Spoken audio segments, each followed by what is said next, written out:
ঢাকা জজ কোর্টের সামনে আজ আইনজীবীদের সঙ্গে পুলিশের সংঘর্ষ হয়েছে।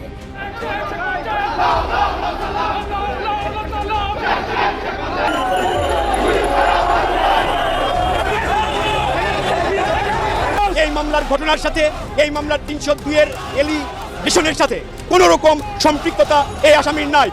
ফ্যাসিবাদ বন্ধ করো, বিচার বিভাগ রক্ষা করো, শেখ হাসিনা ভয় নাই, রাজপথ ছাড়ি নাই। এবার এমনই স্লোগানে ক্ষমতালোভী ইউনূসের বিরুদ্ধে কঠোর স্লোগান দিয়ে আদালত বর্জন কর্মসূচি পালন করছে আওয়ামীপন্থী আইনজীবীরা। তাদের বক্তব্য, ইউনূস সরকার শুধু রাষ্ট্র থেকে লুটপাট করেই থেমে নেই, সে এখন আদালতে হস্তক্ষেপ করে আওয়ামী লীগকে নির্বাচন থেকে বাধা সহ তাদের নেতা কর্মীদের অবৈধ রায় দিয়ে জেলে পাঠাচ্ছে। যতক্ষণ না ফ্যাসিবাদের পতন করাতে পারবো ততক্ষণ আমরা আদালত বর্জন করে কঠোর কর্মসূচি ডাক দেব।